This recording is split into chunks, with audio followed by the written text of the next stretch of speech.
Welcome back, students. Today we're going to be talking about function notation. So function notation is what you're seeing on your screen right here. It's this f of x that's written right here.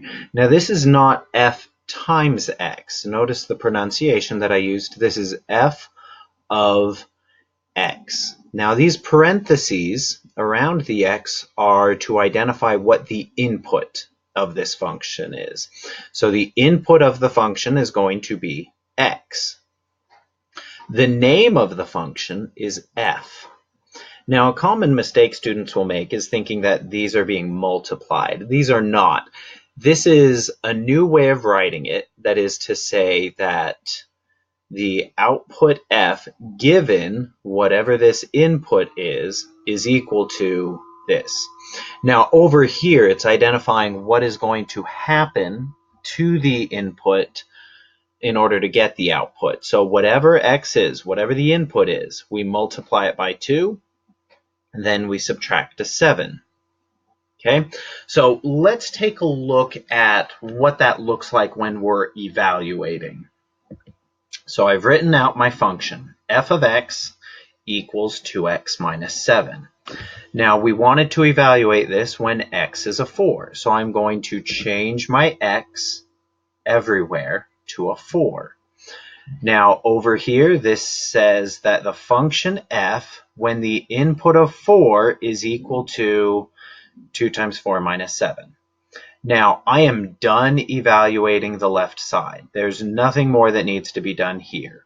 Over here is where a lot of our work is going to happen. So now I can follow PEMDAS. I'm going to do my multiplication before I do that subtraction. So now I've got f of 4 equals 8 minus 7. Now f of 4 equals 1. So the benefit of using this type of notation, there's a few, but what we'll talk about right now is that it puts the input and the output in a single line. So when the input is 4, the output is 1. Okay, so let's try it again. This time we'll evaluate it when x is a negative 4. When it tells you what the x is, replace x with that variable. So now rather than focusing in on the input of x, we're focusing in on the input of negative 4. We pronounce this by saying this is f of negative 4 is equal to 2 times negative 4 minus 7. So f of negative 4 equals negative 8 minus 7. F of negative 4 equals negative 15. Okay, and so now that I'm done evaluating, I can see that when the input is a negative 4, the output is a negative 15. And that's all you're going to be doing when they ask you to evaluate the function. Whatever you change the x to inside the parentheses is what you're going to change the x to in the right-hand side. Okay. Now let's talk about how to interpret it. Okay, all of mathematics exists to explain the real world. I shouldn't say all, but most of mathematics exists to explain the real world. And this is definitely no exception. This is a shorthand, a very quick way of writing something that is much larger. So here we've got this example where f of t represents the outside temperature in Fahrenheit. So F, which is our function, T is just the input, but F is the function. F is representing the outside temperature in Fahrenheit. T is representing the hours after 10 a.m. So we want to explain the meaning of various statements. So let's look at this first one. Now, in my head, I'm going to replace F with the word temperature because that's what it represented. So the temperature at, now T has changed to 0. T was hours after 10 a.m. So 0 hours after 10 a.m. means it's 10 a.m. So the temperature at 10 a.m. is 75 degrees. And that's how we interpret it. Now, this is one of the other benefits of using a function notation. When you are dealing with word problems, that very small statement actually is saying a lot, so long as we know how to decode it. Okay, next one. F of 3 equals N. So F was temperature. The temperature at now 3 hours after 10 a.m., that must be 1 p.m. So the temperature at 1 p.m. is or was N degrees. We don't know what that value is, but I can still write it like this. At 1 p.m., the outside temperature was N degrees. Now this one gets even more complex, but remember what I said about simply replacing each variable with the word that it represented. So F, temperature. So the temperature at 1 hour after 10 a.m., so 11 a.m. So the temperature at 11 a.m. is greater than the temperature 8 hours after 10 a.m., so 6 p.m. The temperature at 11 a.m. is warmer because it needed to be greater than, so if we're talking about temperature, warmer, than the temperature at 6 p.m. Okay, and that's how we can interpret these very small statements. These small statements are full sentences explaining relationships. So now we're going to solve for the independent variable. The independent variable is x. So here we've got our function, g of x equals 1/3 of x minus 2. We want to find what x value, find the value of x, that gives us g of x equals -4. So in other words, I want to know what input value x would give me an output value of -4.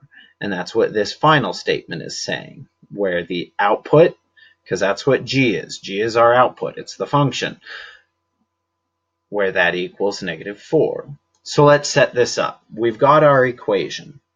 We've also been told we want to know when g of x equals -4. So let's go ahead and change g of x to -4. And now we can find what x value would make g of x equals -4 by solving for x. I've got this multiplying by 1/3 and then -2. I'm going to deal with the -2 first. We'll add 2 to both sides. So -2 plus 2 is 0. Anything plus 0 is still itself. -4 plus 2 is -2.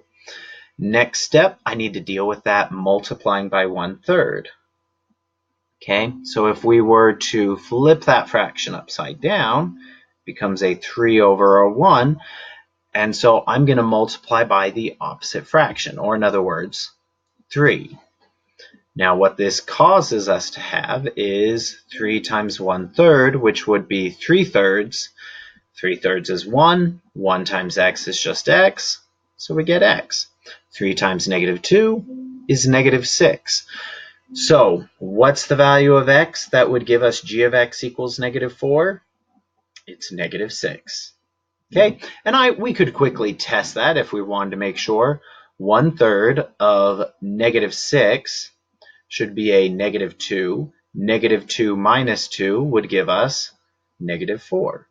So the input of -6 gives us the output of -4. And that's the process. If they give you an output number, just replace your function with that number and then solve for x, and you'll know what input would give that output.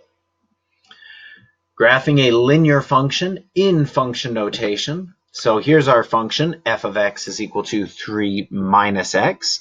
We're going to make an input-output table to find the ordered pairs. If we're trying to graph it, then I want to know the x value, I want to know the y value. Well, it's clear which one is x, and in place of y, I'm just putting f of x. So 3 minus 0 was 3, 3 minus 1 was 2, 3 minus 2 is 1, 3 minus 3 was 0. So now I've got my x, y values, or my x, f of x values. Either way we say it, it's going to be graphed the same. So now we're going to plot these ordered pairs at 0, 3, then 1, 2. Okay, now 2, 1. Finally, 3, 0. Final step is we can see that clearly forms a line. I'm going to draw a line straight through it. All right, now modeling with mathematics. The graph shows the number of miles a helicopter is from its destination X hours after flight. So to make this clear, let's just look at it. We can see that at 0 hours into the flight, they were 300 miles away. After 1 hour into the flight, they were then 200 miles away. And that's just how we quickly read the first flight's graph. On its second flight, the helicopter travels 50 miles farther, but it increases its speed by 25 miles per hour. So then we get this function. Now notice this 350. It said we went 50 miles farther. This had been 300. Well, 50 miles farther than that. And we are decreasing our distance by about 125 miles per hour. This is going to be 25 miles per hour faster than what the first flight did. Okay, so this function right here is going to represent the second flight, where f of x is the number of miles and x is the number of hours. So which flight is going to take less time? Well, I can look at the first flight right now and see exactly how long it took. It took it 3 hours to get 0 miles away. That's when it reached its destination, in 3 hours.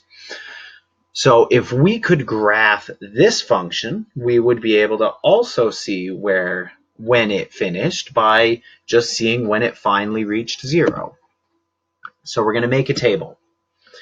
We've got these values, 0, 1, 2, 3, and all I did here is I put these numbers into this function. So when x was a 0, 350 minus 125 times 0 was 350.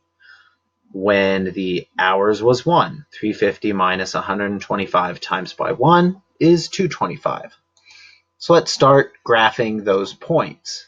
350, 1, 225, 2, 100. The next one has a negative, so it would be off.